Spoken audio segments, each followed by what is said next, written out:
Hello students, स्वागत है आप सभी का वोल्केनो आईएएस के इस प्लेटफॉर्म पे।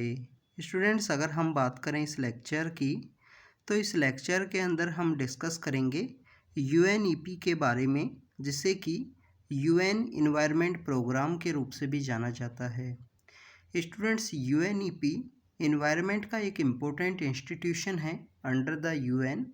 और इसके अगर हम हिस्टोरिकल बैकग्राउंड की बात करें कि यूएनईपी का जो इस्टेब्लिशमेंट है वो कब हुआ, तो यूएनईपी यहाँ पे एक इंटर गवर्नमेंटल ऑर्गेनाइजेशन के रूप में वर्क करता है, एक इंटर गवर्नमेंटल ऑर्गेनाइजेशन के रूप में वर्क करता है।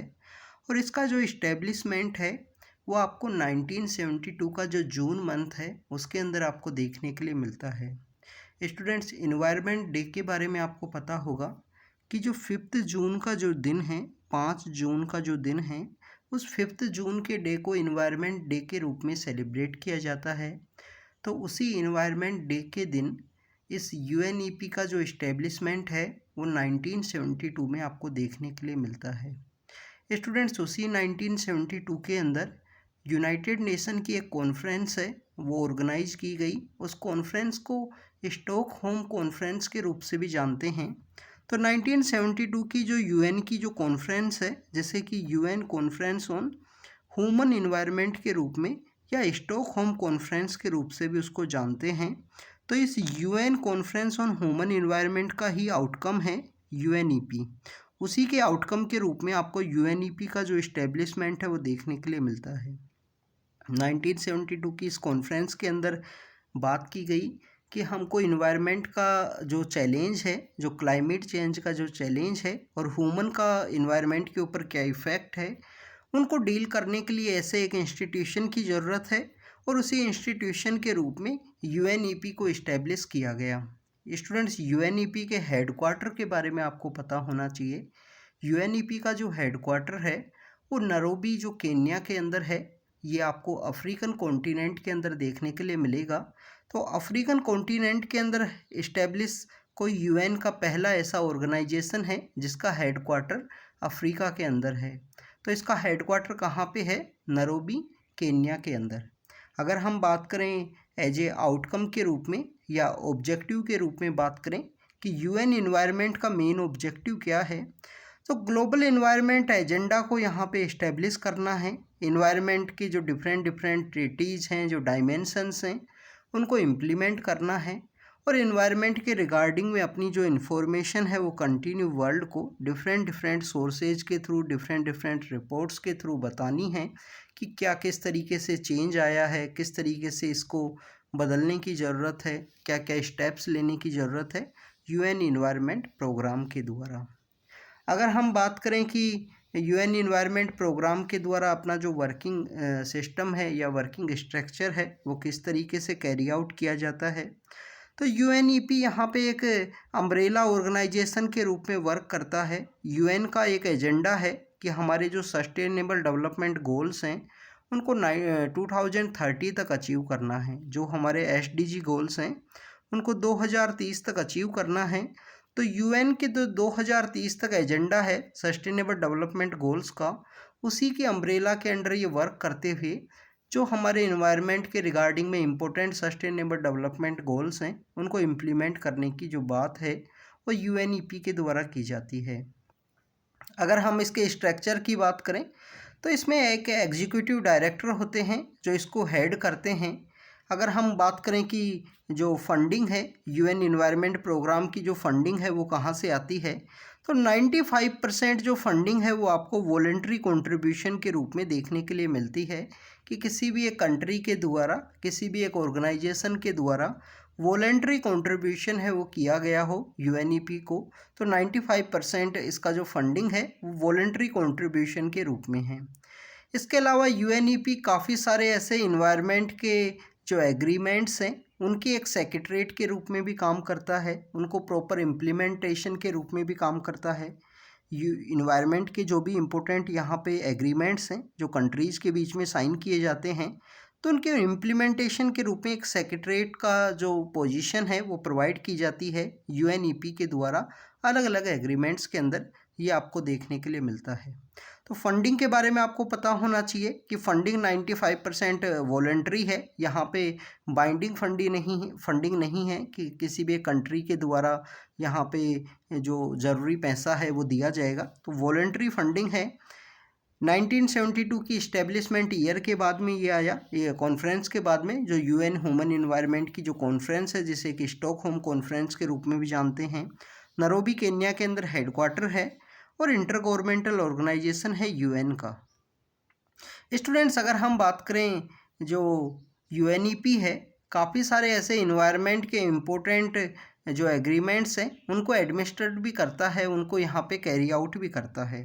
तो ऐसे कौन कौन से इम्पोर्टेंट एग्रीमेंट्स हैं जो यहाँ पे यूएन के द्वारा, यूएनईपी के द्वारा जो हैं इम्प्लीमेंट किए गए हों, उनका एडमिनिस्ट्रेशन है वो किया गया हो। तो सबसे पहले 1972 के अंदर इस्टेब्लिशमेंट होने के बाद में 1973 का जो साइट्स का जो एग्रीमेंट है, जो साइट्स का एग्रीमेंट है, साइट्स का एग्रीमेंट बेसिकली क्या है, कन्वेंशन है on international trade in endangered species. जो हमारी एंडेंजर्ड स्पीसीज़ है उनका ट्रेड रोकने के रिगार्डिंग में है। कन्वेंशन ऑन माइग्रेटरी स्पीसीज़ है, जो माइग्रेटरी स्पीसीज़ आपको विंटर के समय इंडिया में देखने के लिए मिलती हैं, कि विंटर के समय सेंट्रल एशिया से, या अगर हम बात करें जो साइबेरिया का रीजन है वहाँ से इंडिया के लिए माइग्रेट करती हैं। तो उनके लिए जो बोन कन्वेंशन है 1972 का, 1979 का, उस 1979 के बोन कन्वेंशन या कन्वेंशन ऑन माइग्रेटरी स्पीशीज़ है, उसका भी एडमिनिस्ट्रेशन है वो यूएनईपी के द्वारा देखने के लिए मिलता है।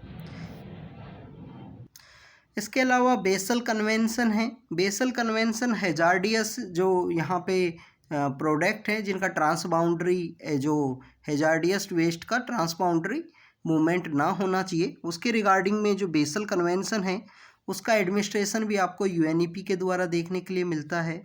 वियना कन्वेंशन जो बेसिकली हमारे ओजोन लेयर के रिगार्डिंग में था, जो ओजोन लेयर के रिगार्डिंग में है वियना कन्वेंशन, उसका एडमिनिस्ट्रेशन भी आपको यूएनईपी के द्वारा ही देखने के लिए मिलता है। इसके अलावा स्टूडेंट्स और भी काफ़ी सारे कन्वेंशन हैं। Convention on the biological diversity के रिगार्डिंग में जो कन्वेंशन है, कन्वेंशन ऑन बायोलॉजिकल डाइवर्सिटी 92, उसका एडमिनिस्ट्रेशन भी यूएनईपी के द्वारा किया जाता है। जो रोटरडाम कन्वेंशन है जिसके अंदर प्रियर इन्फॉर्मेशन का जो कॉन्सेप्ट है वो आपको कभी ना कभी आपने रीड किया होगा, तो इंटरनेशनल ट्रेड के रिगार्डिंग में है, केमिकल्स या हैजार्डियस जो केमिकल्स हैं उनके ट्रेड के रिगार्डिंग में, पेस्टिसाइड्स के रिगार्डिंग में, उसका एडमिनिस्ट्रेशन भी आपको यूएनईपी के द्वारा ही देखने के लिए मिलता है। स्टॉकहोम कन्वेंशन जिसको हमने रिसेंटली डिस्कस किया है, जो पीओपी के रिगार्डिंग में है, परसिस्टेंट ऑर्गेनिक पोल्यूटेंट्स के रिगार्डिंग में, और मीनामाटा कन्वेंशन जो कि मरकरी के रिगार्डिंग में है, उसका एडमिनिस्ट्रेशन भी आपको यूएनईपी के द्वारा ही देखने के लिए मिलता है। टोटल मेंबरशिप की अगर हम बात करें, यूएनईपी के अंदर 193 मेंबर हैं। इंडिया भी इसका एक एक्टिव मेंबर है और इसके जितने भी डिसीजन या एग्रीमेंट्स हैं इंडिया के द्वारा भी इम्प्लीमेंटेशन है वो किए जाते हैं। काफ़ी सारी जो रिपोर्ट्स हैं वो यूएनईपी के द्वारा निकाली जाती हैं, जिसके अंदर आपको देखने के लिए मिलता है ग्लोबल इन्वायरमेंट आउटलुक नाम की जो रिपोर्ट है वो निकाली जाती है। स्टूडेंट्स, यूपीएससी के द्वारा इन रिपोर्ट से क्वेश्चन पूछ लिए जाएंगे कि ये रिपोर्ट कौन से ऑर्गेनाइजेशन के द्वारा पब्लिश की जाती है, तो आपको पता होना चाहिए। ग्लोबल इन्वायरमेंट आउटलुक रिपोर्ट है जो यूएनईपी के द्वारा निकाली जाती है। अडप्टेशन गैप रिपोर्ट या एमिशन गैप रिपोर्ट, कि एमिशन के अंदर कितना गैप है, अडप्टेशन के अंदर कितना गैप है, उसके रिगार्डिंग में जो रिपोर्ट है, अडप्टेशन गैप रिपोर्ट और एमिशन गैप रिपोर्ट भी यूएनईपी के द्वारा ही निकाली जाती है। एक ट्रिपल इमरजेंसी है, वो भी यहाँ पे यूएनईपी के द्वारा एक रिपोर्ट थी, मेकिंग पीस विद नेचर, उसके अंदर मेंशन किया गया था। तो ट्रिपल इमरजेंसी का जो कॉन्सेप्ट है वो भी यहाँ पे यूएनईपी के द्वारा ही दिया गया है। अभी ट्रिपल इमरजेंसी क्या है, आप देखिए कि प्रेजेंट समय में एक तो बायोडाइवर्सिटी का लॉस, जो बायोडाइवर्सिटी है उसका लॉस होना, सेकंड अगर हम बात करें पोल्यूशन का इंक्रीज होना, और थर्ड है जो क्लाइमेट चेंज है।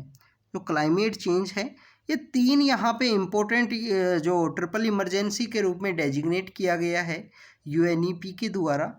तो आप देखिए कि ये जो अलग अलग रिपोर्ट हैं, global environment outlook report, adaptation gap report, emission gap report है, ट्रिपल इमरजेंसी है जिसमें मेकिंग पीस विद नेचर के अंदर इनके बारे में डिफाइन किया गया है, कूलिंग एमिशन की भी एक रिपोर्ट है।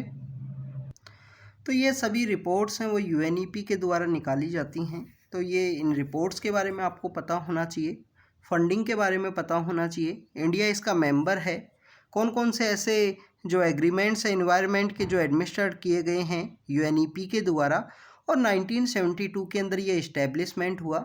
5 जून का जो दिन है उस दिन इस्टेब्लिश किया गया, और उसी दिन को हम एनवायरनमेंट डे के रूप में भी सेलिब्रेट करते हैं हर एक साल।